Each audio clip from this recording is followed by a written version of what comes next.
안녕하세요. 결혼한 지 3년 된 30대 중반의 여성입니다. 평생의 동반자라고 믿었던 남편이 저에게 이럴 줄은 정말 꿈에도 생각 못했네요. 오빠 행세에 미쳐버린 남편, 신우에게 던져주고 이혼했습니다.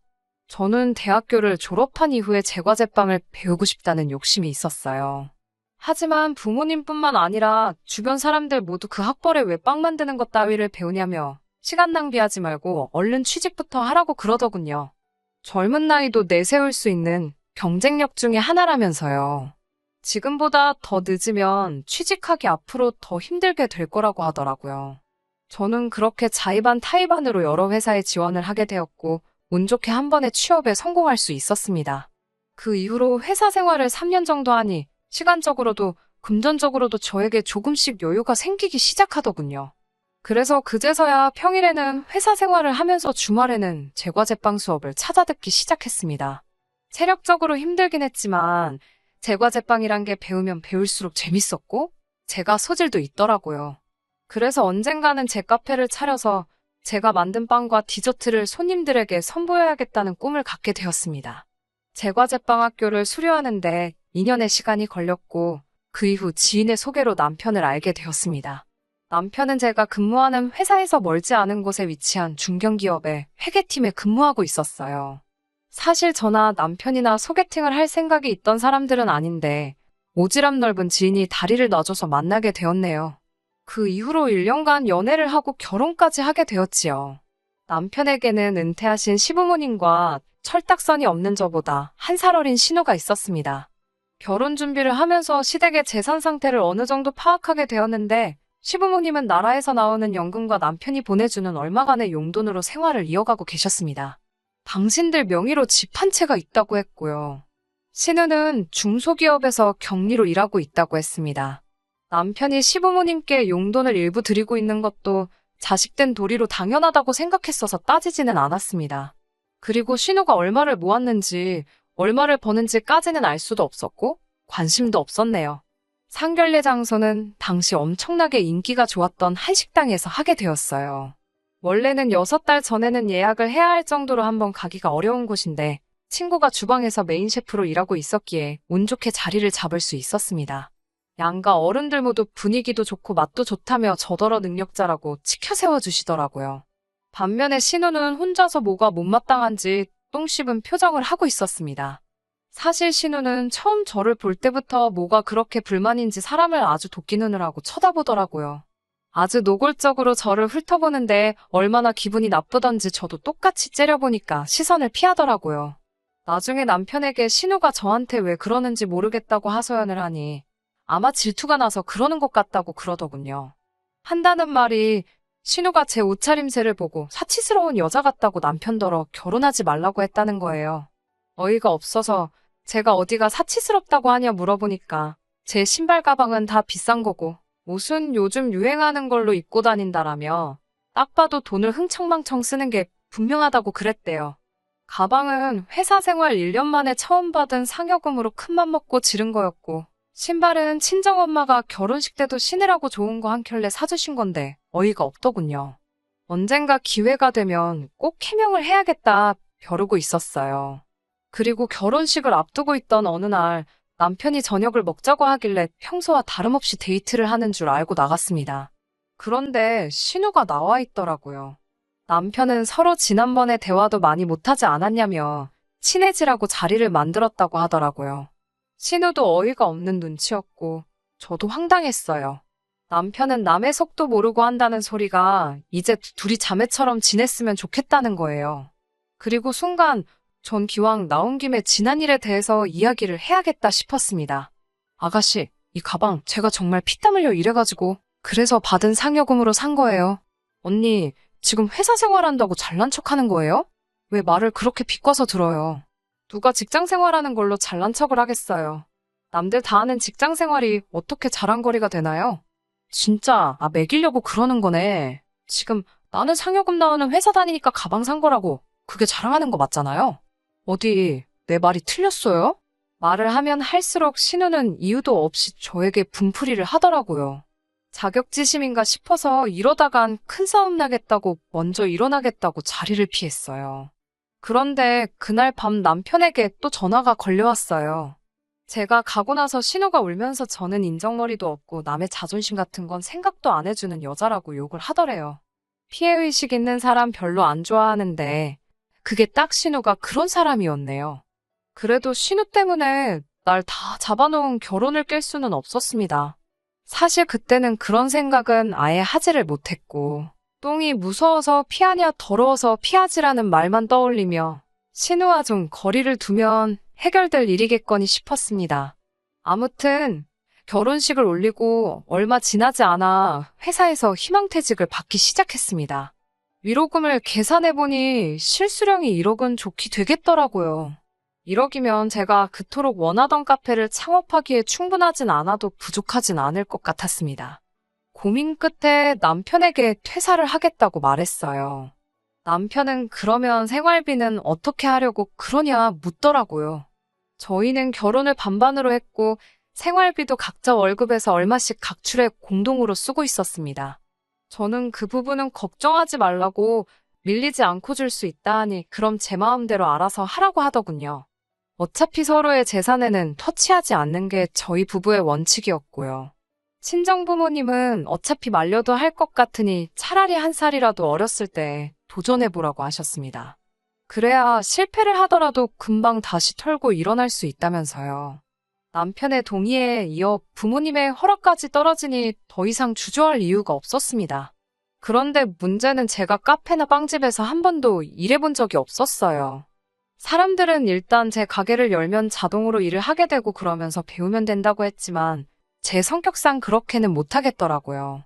결국 저는 낮에는 제 가게를 어떻게 할지 분석과 고민을 하며 시간을 보냈고 밤에는 근처에 늦게까지 여는 카페에 가서 일을 했습니다.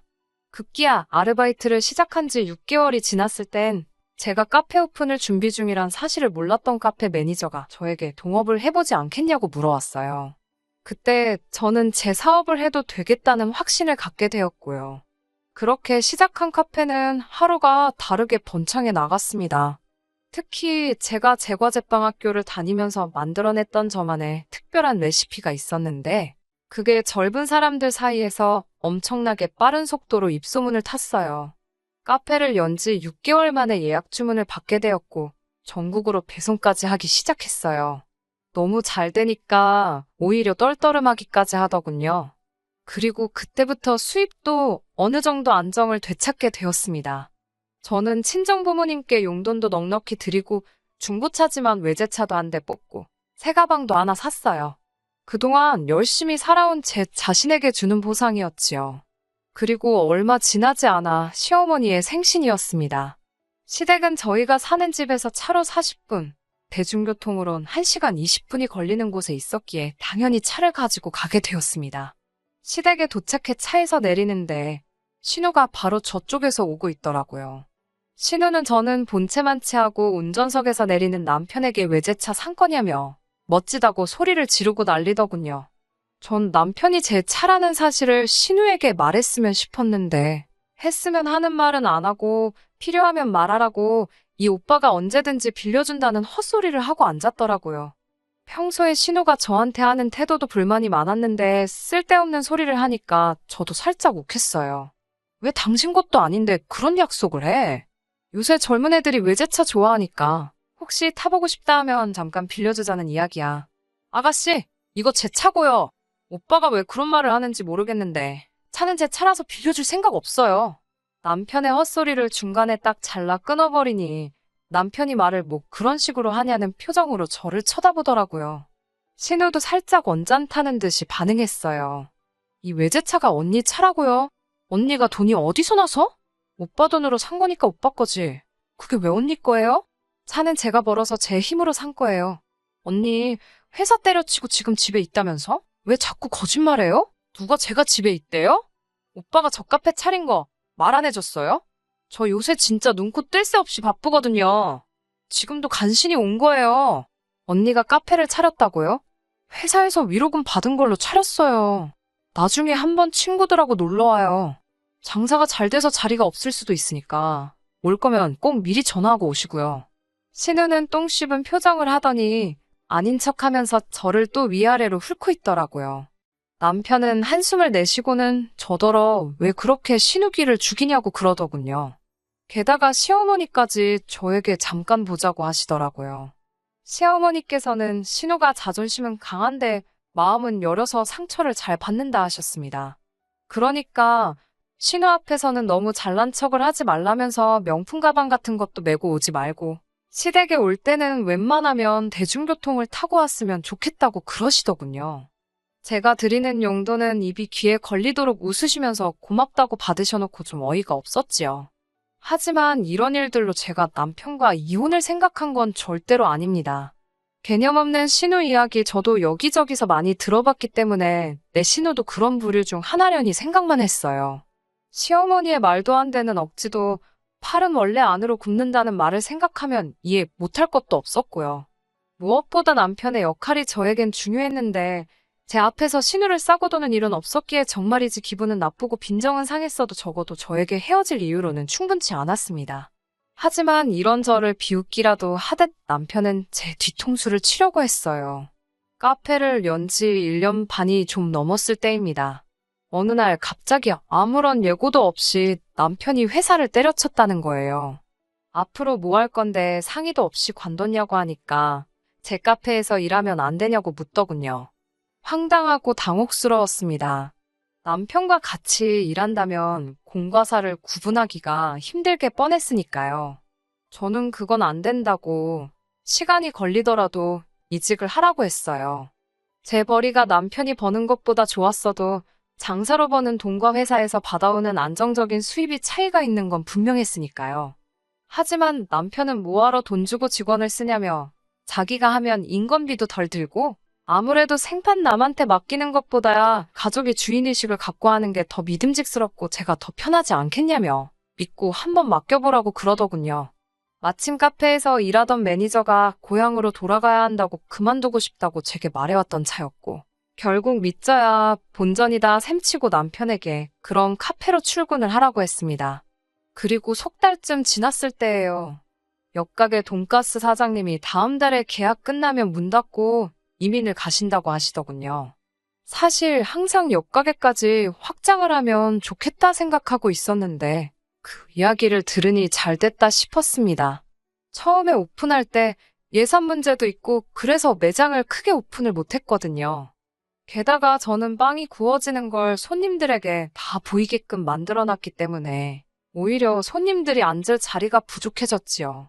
건물주에게 물어보니 원하면 확장을 해도 된다 했습니다. 그동안 한번 돈과 대출 약간이면 못할 것도 없겠다 싶었어요. 남편에게는 굳이 말하지 않았습니다. 제 이름으로 받아서 제가 갚는 대출인데도 어찌나 잔소리가 심한지 한 번 당한 적이 있었거든요. 나중에 확장공사 들어가면서 말해줄 생각이었지요. 그렇게 계약서 작성만 앞두고 있던 어느 날이었습니다. 제가 급하게 나오느라 수첩을 집에 두고 출근을 했다는 걸 알게 되었습니다. 더군다나 수첩에는 자세히는 아니어도 제가 그동안 개발한 메뉴들의 레시피가 적혀 있었고 대략적인 매상부터 시작해서 나름대로 저에게 중요한 정보들이 적혀 있었기 때문에 괜히 마음이 급하더라고요. 결국 직원에게 잠깐 가게를 맡겨놓고 집으로 다시 돌아왔어요. 그런데 회사 면접 보러 간다며 카페에도 안 나왔던 남편이 집에 있더라고요. 남편도 갑자기 제가 와서 놀란 눈치였어요. 그러더니 수첩을 꺼내 보이며 이것 때문에 왔냐고 묻더라고요. 다시 카페에 가봐야 해서 빨리 돌려달라고 했더니 제 수첩을 맘대로 다 읽어본 듯 하더라고요. 자기한테 상의도 없이 대출받아서 카페를 넓힐 계획을 가지고 있었냐고 따지더라고요. 자기는 회사 그만둘 때 저한테 아무 상의도 없었으면서 자기한테는 아무 말도 없이 그럴 수가 있냐며 아주 개거품을 물더라고요. 몇 달 일했으니 알지 않냐고. 가게가 작아서 손님들 컴플레인도 많은데 이참에 확장하려고 한다니까 제 말은 듣지도 않고 아직 계약서는 안 썼냐고 재차 확인을 해왔습니다. 남편이 도대체 무슨 이야기를 하려고 저러나 싶었지만 일단 저는 카페로 얼른 다시 돌아가 봐야 했기 때문에 더 이상 대화를 할 수는 없었어요. 그날 밤 카페 뒷정리까지 다 하고 나서 집에 오니 10시 가까이 되었습니다. 얼른 씻고 빨리 자야겠다는 생각뿐이었어요. 그런데 남편이 아까 이야기하자고 한 거 기억하냐며 이쪽에 와서 얘기 좀 해보자고 그러는 거예요. 도대체 왜 그러냐고 하니까 뜬금없이 신우가 저를 엄청 부러워한다 소리를 했습니다. 갑자기 왜 그런 소리를 하냐니까 신우가 1살밖에 차이 안 나는데 누구는 커피 팔면서 카페에서 사장님 소리 들으면서 돈 벌고 자기는 매일 회사에서 커피 타오라는 소리나 들으면서 돈은 돈대로 못 번다고 하소연을 하더래요. 그 말을 들으니 안 됐기도 하면서도 제가 뭐 딱히 해줄 말이 없더라고요. 남편은 제 눈치를 살살 보더니 그래서 말인데 가게 확장은 좀 늦추고 그 돈을 차라리 신우에게 좀 빌려주면 안 되겠냐고 그러더군요. 신우한테 내 돈을 왜 빌려주냐고 물었더니 신우도 카페를 차리고 싶다 했답니다. 손님들 커피 주문이나 받고 빵이나 계산해주면서 얼마나 편하게 돈 버냐고요. 신우의 그런 사고방식을 듣고 저는 너무 화가 났습니다. 남편도 얼마 안 되는 기간이지만 같이 일하면서 제가 얼마나 고생하는지 뻔히 봐왔으면서 신우의 그런 말에 반박도 하지 않았다는 사실도 굉장히 기분이 나빴어요. 그런 제 마음을 아는지 모르는지 남편은 이제 신우가 시집도 가야 하지 않냐며 좀 도와달라고 하더라고요. 당신은 모아둔 돈이 없냐? 그걸 왜 내 돈으로 도와주느냐고 물으니 남편이 우물쭈물 말을 못하더군요. 제가 남편과 비록 반반 결혼을 하고 있지만 그래도 아내로서 남편이 한 달에 평균적으로 얼마를 받는지는 대략적으로 알고 있었어요. 게다가 남편은 씀씀이가 큰 편도 아니라서 분명히 모아둔 돈이 있을 거라 믿었거든요. 그런데 모아둔 돈 없냐는 제 질문에 대답을 못하는 걸 보니 뭔가 있구나 싶었습니다. 저는 결국 남편을 다그치며 돈 다 어디다 썼냐고 물었고 남편은 기어들어가는 목소리로 이미 전부 신우한테 줬다고 하더군요. 황당하고 기도 안 차서 얼마를 줬냐니까 5천을 줬답니다.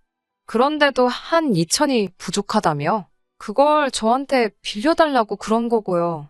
저는 정색을 하며 가족 간의 돈거래는 안 한다고 하곤 자러 들어가 버렸어요. 그리고 이튿날 잠에서 눈을 뜨니 남편이 없더라고요. 먼저 카페에 나갔을 리는 없었기에 걱정은 좀 됐지만 부부싸움하고 기분이 상해서 어디 바람이라도 쐬러 갔거니 싶어서 전화는 안 해봤습니다. 출근한 지 1시간도 안 됐을 무렵 시어머니한테서 전화가 걸려왔어요. 시어머니께선 왜 신우 돈 좀 빌려달라는데 그렇게 인색하게 구냐고 따지셨습니다.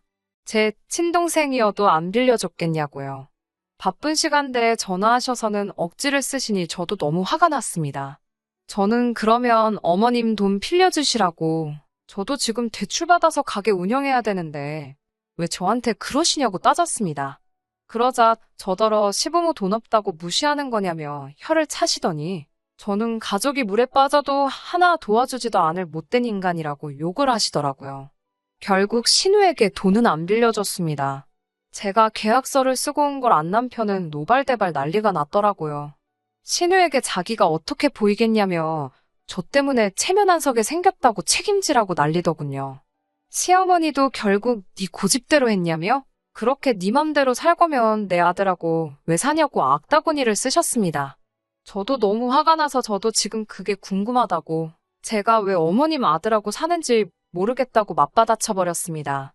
그러자 남편이 지금 시어머니한테 그게 무슨 사가지냐며? 그까짓 거 돈 좀 번다고 눈에 뵈는 게 없냐고 그러시더군요. 저는 남편에게 나한테 이러지 말고 그냥 신우한테 가서 신우랑 잘 먹고 잘 살아라 그랬습니다. 남편도 저더러 후회하지 말라고 으름장을 놓더군요. 그렇게 며칠 뒤 저희는 합의 이혼서를 제출하게 되었습니다. 처음부터 반반 결혼이었기 때문에 위자료나 그런 건 없었고요. 같이 살던 집은 제가 결혼 전부터 소유하고 있던 거였기 때문에 남편과 나눌 재산이 하나도 없었지요. 그런데도 너무 손쉽게 이혼을 하는 걸 보니 이 사람이 무슨 꿍꿍이가 있는가 했는데 그걸 나중에 가서야 알게 되었어요. 모든 이혼 절차가 끝나고 1~3달쯤 지났을 때였어요. 저희 카페에 오신 손님 한 분이 어디서 저만의 디저트와 비슷하게 생긴 디저트를 다른 가게에서 먹었는데 너무 맛이 없어서 혼났다며 사진을 보여줬습니다.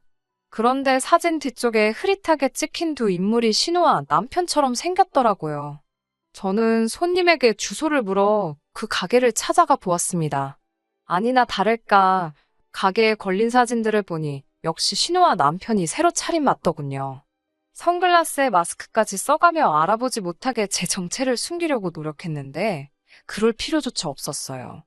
가게 어디에도 두 사람의 모습이 보이지가 않더라고요. 직원에게 사장님과 제가 아는 사이인데 지나가는 길에 인사나 하러 들렀다고 말을 하고 두 사람의 행방을 물어봤는데 직원은 사장님들은 가게를 거의 직원들에게만 맡겨두고 출근을 하지 않으신다 하더라고요. 편하게 돈 벌고 싶어 하더니 가게 차린 지 얼마나 됐다고 벌써부터 직원들한테 모든 걸 맡겨놓고 가장 발로 뛰어야 할 두 사람은 놀러 다니느라 바빠 보이더군요. 진열장에는 저만의 디저트를 조잡스럽게 베낀 듯한 맛대가리 없어 보이는 케이크들이 나와 있었습니다. 아마도 남편이 제 수첩을 봤을 때 거기에 적힌 레시피를 훔쳤다는 생각이 들었어요.